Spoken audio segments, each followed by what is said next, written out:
People whispered his name like a curse. Kwame Mensah, EO of Mensa Holdings, son of a Ghanaian political tycoon. Feared by half of Accra's corporate world, and known in boardrooms and backstreets alike for breaking rules and hearts. He was rich, powerful, dangerously handsome, and unapologetically arrogant. No woman ever told him, no, not without paying the price. He didn't just control money, he controlled desire. He didn't date, he conquered. And when he grew bored, he discarded. That's who Kwame was. Or who he used to be, until she walked in. Donso wasn't the kind of woman people noticed. First, she didn't wear designer clothes or force laughter in the right social circles. She wasn't soft-spoken or desperate to be liked.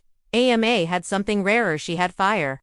She had survived poverty, fought her way into law school, and now worked in a legal department beneath the iron shadow of Kwame himself. She had never spoken more than 5 words to him, but she had watched. She had listened. And she had seen the broken trail he left behind: assistant interns crying in bathrooms, single mothers fired without explanation, and women he publicly humiliated simply for not smiling enough. She thought she hated him. But on that humid Wednesday, everything changed. It was supposed to be a routine, meeting department heads, the legal team, and of course, Kwame, at the head of the long mahogany table. He walked in late, phone in hand, eyes cold. He didn't greet anyone, just nodded at the HR manager and asked, "What's the update on the Langston case?" Emma glanced at her supervisor. Silence. No one spoke. Kwame's voice cut again, sharper now. "I said, what's the status? Or, are you all just eating salary for free?" Her supervisor stuttered something useless, and then, like thunder rolling out of nowhere, Emma spoke. "That tone is unprofessional. Mr. Mensah, no one here is your servant." The room fell into stunned silence. Kwame turned slowly, as if unsure he had heard correctly. His eyes locked on hers, dark and unreadable. "Excuse me?" "You're excused," AMA said, her voice steady. "But if you want answers, you can ask respectfully, or file your own paperwork." A junior staffer gasped. Someone spilled water. A pin drop would have been loud in that silence. No one had ever stood up to Kwame Mensah, certainly not a woman. Not in front of his board. He stared at her for a long, dangerous moment, and then he smiled. A slow, unsettling smile that made the air shift. "Noted," he said quietly, and ended the meeting 5 minutes later. The next day, AMA's transfer letter arrived. She was being reassigned to the CEO's executive team for closer collaboration. Everyone thought it was punishment. AMA knew it was something else. Kwame didn't want revenge. He wanted control. He wanted her. And something in her, wild, reckless part wanted him too. Her first day in his private office suite felt like walking into a lion's den. The air smelled of sandalwood and success. His glass walls overlooked the city, but it was the way he looked at her that made her skin flush, like a man seeing color for the first time. "You think I'm a bully," he said casually, sipping his espresso. "I think you enjoy power more than people. I didn't ask what you think." "You don't have to," Emma replied, crossing her legs in that tight black skirt that hugged her curves just enough to tease, not beg. "Your actions speak." Kwame's jaw clenched slightly. He wasn't used to women who didn't flatter, who didn't flinch. But instead of lashing out, he leaned closer. "I like your mouth," he said. She stood. "You'll like it even more when it's telling the truth." She walked out, leaving him half-hearted and wholly furious, not because she insulted him, but because he couldn't stop picturing her. By the end of that week, he knew her favorite coffee, her least favorite lie, and the way her eyes darkened when she got passionate about justice. And AMAAM started noticing him too. Not the mask he wore, but the man beneath the flickers of restraint, the haunted glances when no one was watching, the scars on his knuckles that hinted at pain no money could erase. He started calling her into his office for private briefs that always ended in fire-laced debates. One night, they were alone during a late strategy session. Rain slapped the windows like the gods were angry. "You think you're better than me?" he asked, stepping close, eyes locked on her lips. "No," she whispered. "I think you could be." That broke something inside him. His mouth was on hers before reason caught up. It wasn't gentle. It wasn't polite. It was a war of tongues, hands, moans, need. He pinned her to the wall, his hand running up her thigh as her breath hitched. "I should stop," he growled, "then stop."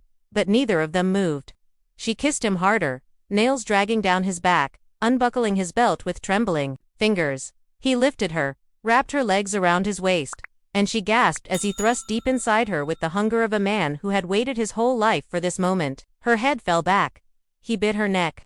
The office echoed with skin against skin, with whispered curses and broken moans, and when it was over, they stayed tangled on the floor, still wearing parts of their power, but suddenly naked in other ways. "I've never," he started, but she kissed him quiet. "I know." Emma told herself it was a mistake, a one-time thing. But the way his hand found hers days later under the boardroom table, the way she arched into his mouth in that elevator when the lights flickered, the way she cried his name while he buried himself between her thighs on his office desk, it wasn't just sex. It was obsession. But obsession has a cost. Ama had a boyfriend. Kwame had enemies. And someone was watching. Her boyfriend, Sefa, was a good man. Patient, sweet, a nurse who brought her plantain chips and back rubs, but he didn't make her burn. He didn't make her feel, and that's why it happened. It happened in the stairwell. It happened in the parking lot. It happened in a hotel room he never used before but now paid for every Friday just to taste her freely. Her nails scratched his back. His teeth bruised her hips. They made love like the world was ending. Like guilt didn't exist until the photos came. Ama received the envelope in her office mailbox. No name, just images grainy stolen. Damning. Her in Quame's lap. Quame pulling her hair back with his tongue on her breast. Her riding him, face twisted in pleasure. She froze. Kwame found her an hour later, pale and shaking. She showed him the photos. He studied them in silence. "I'll handle it," he said, jaw tight. "What if Sefa finds out?" Kwame looked away. "What if he should?" She slapped him. "You don't get to decide that." But his eyes didn't flinch. "Then you decide. Him or me." She stared at him, heartbreaking. "I need time." "You don't have time," he said darkly. "The person behind these wants blood. Either mine, or yours." That night, she didn't go home. She went to the hotel. Alone, she cried in the shower until her skin burned. But Kwame showed up anyway. He didn't speak. He just undressed her slowly, kissed every tear, worshipped every part of her like an apology he could only say with his mouth, his tongue, his body.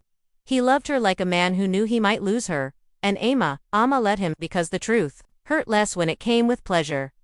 Afterward, lying on his chest, she whispered, "This can't last. I know, but I don't want to stop. I won't let you." The storm was coming, and they were already naked in the middle of it. Ama didn't know that the person behind the blackmail wasn't one of Kwame's enemies. It was Sefa, her sweet, quiet boyfriend who had grown suspicious, who had followed her, who had seen her moaning under another man, and realized that love, real love, doesn't always win, and now he wanted revenge. And the price might be death. Sefa hadn't planned to destroy her. At first, he just wanted answers. But when he saw the photos, when he saw Ama smiling for another man the way she used to smile for him, moaning with another man the way she used to moan for him, something in him cracked. He didn't care that Kwame was rich. He didn't care that Ama had said she was tired or working late. He cared that her soul had already left him. He knew it now, and nothing he did could bring her back, so he made the choice to show her what it felt like to be powerless. The email was set to go to the entire Mensa board. All he had to do was press send. The images were attached. The captions written. Her face, her thighs, her betrayal, ready to explode her world. But his finger trembled at the last second. He hesitated. Then his door swung open. Kwame stood there, tall and dressed in black eyes, like a storm. "I know it was you." Sefa swallowed hard. "You ruined her." "No," Kwame said coldly. "I loved her. You were just keeping her warm." Sefa lunged, fists clenched, rage exploding. But Kwame didn't flinch. He caught the punch, twisted it back, and pinned him to the wall. "You send that email," he hissed, "and I'll bury you in ways no one will find." Sefa stared, breathing hard, but he saw it.